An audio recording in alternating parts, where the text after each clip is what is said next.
You hear all these, like, I'd say fake entrepreneurs or fake coaches. They don't actually have any real businesses. They're like, you got to 10x today and you got to 5x. If you're not 5xing, you're failing. And the reality is when you set less ambitious goals for yourself, you can stick with them for longer because you're not burnt out, you're not tired. You can sustain. And that gives you the ability to create 10x opportunities because you're like, okay, cool, I'm not worried about making money in that, but I can go do things that potentially, be moonshots and really drive the company for the future.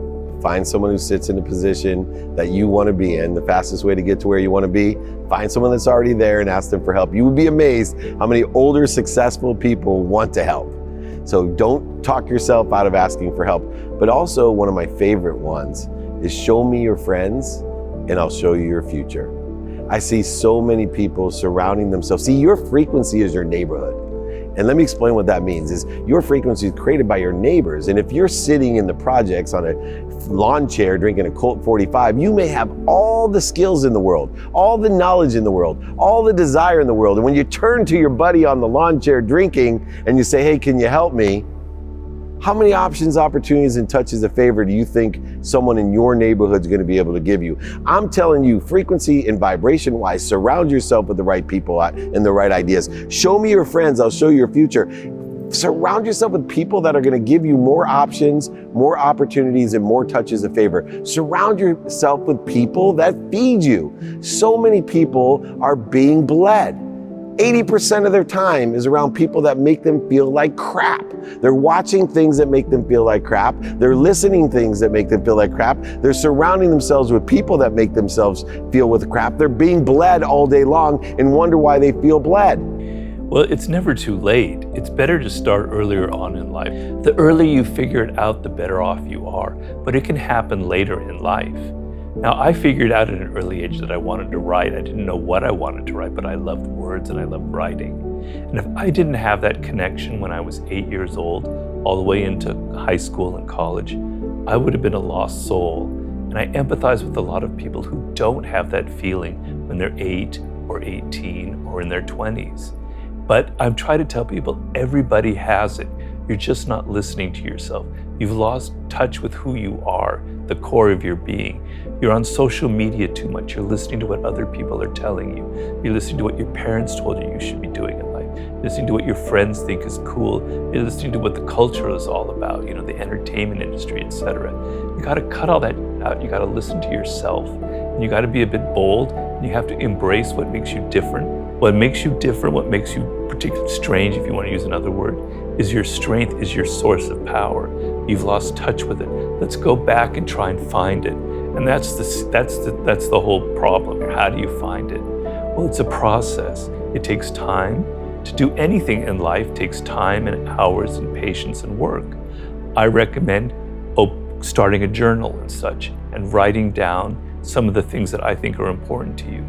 So I like to tell people to go back to their earliest childhood memories of things that really excited them before they got mixed up with parents and teachers and all that, other people telling them stuff, If you are somebody who's word-oriented and you end up going into a field that's about math or about numbers, you're in for a lot of pain in life, right? So you've got to figure that kind of what I call primal connection to some kind of field.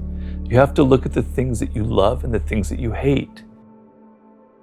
A lot of people are chasing content creation, or they were chasing crypto last week, or they were chasing blogging years ago, and now AI everyone's chasing.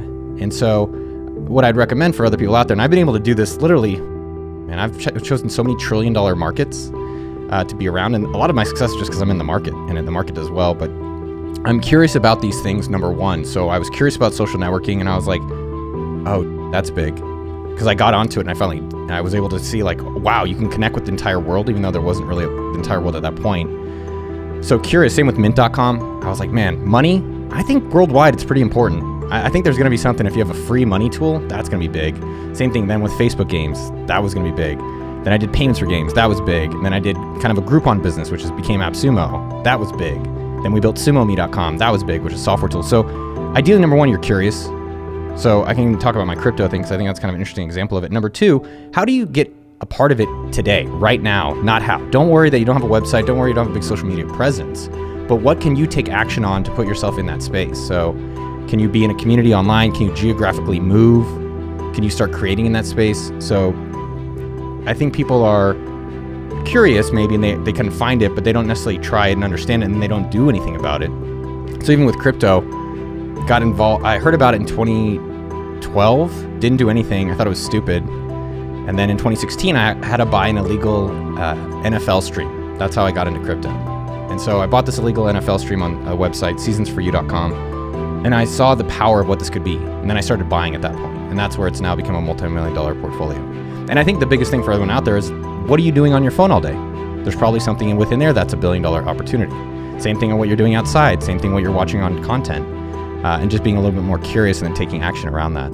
Yeah, more of those CEOs would respond to you than they would today. When you're young, because they were young and they know how important, they know that they would not be where they're at if they didn't have someone elevate them, and they wouldn't be where they're at unless they're elevating others.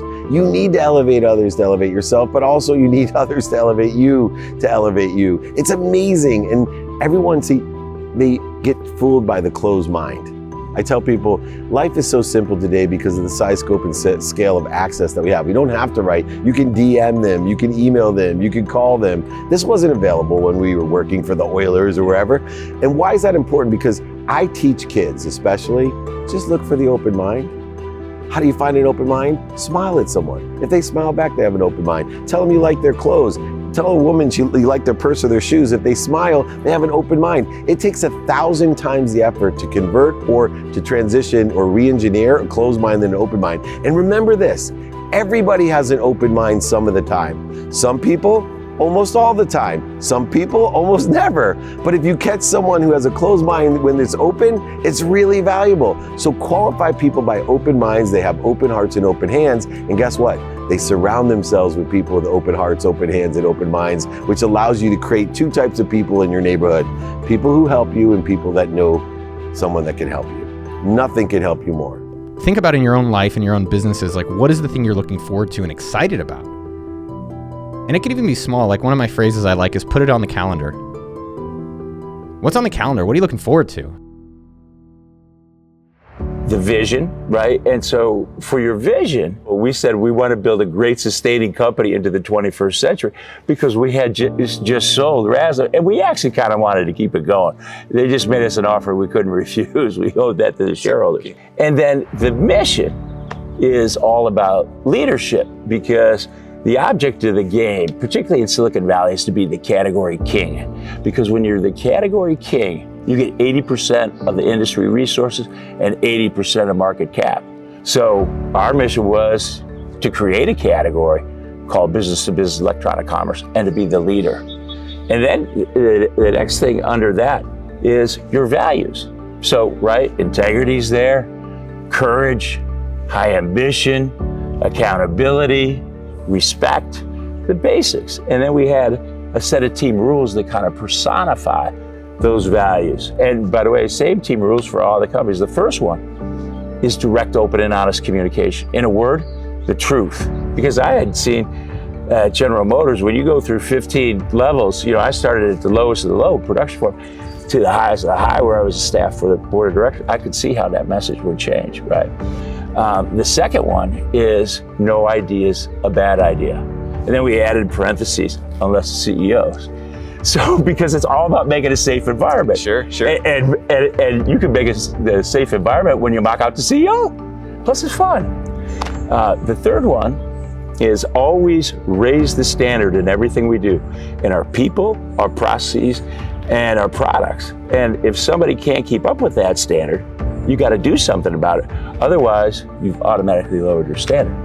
Then the fourth one is we're a team first and functional specialist second. So you developers put your feet in the customer's shoes. You sales guys don't make commitments we can't keep. And then the fifth one is the most powerful one of all. And that is hire the best people, especially if they're better than us. For 20 years, I was just so obsessed with creating money and getting money. And I was not really obsessed at all in enjoying life and enjoying the money. And that's something when COVID happened that 180'd my life. And I'm grateful for it. It was definitely unfortunate for a lot of people. I was just grateful that it brought up, okay, well, if this is not forever, how do we enjoy this life. And so a lot of my learnings and what I do in our channel is to inspire people to be able to do their own things in business journey. And that doesn't mean to be a millionaire. I will say with 100% certainty, being a millionaire is awesome.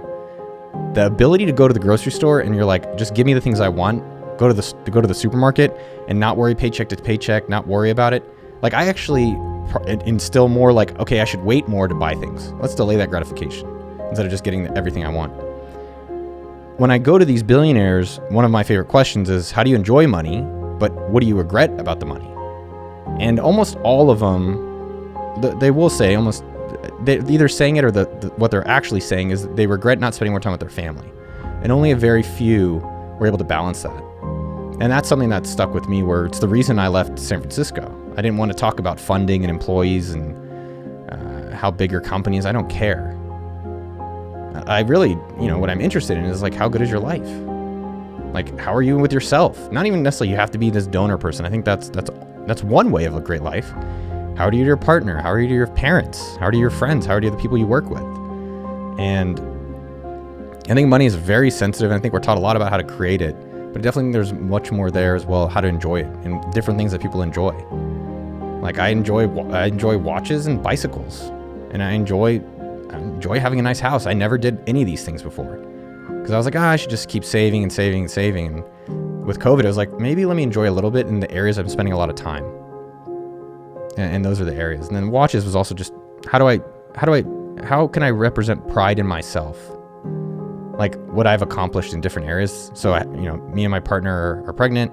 She's pregnant. I did the easy work, and so I got a Rolex with me and 2 other buddies. I bought 3 Rolexes, Pepsis to honor that. And that's super cool that I can do that for us and for them. And money enables that.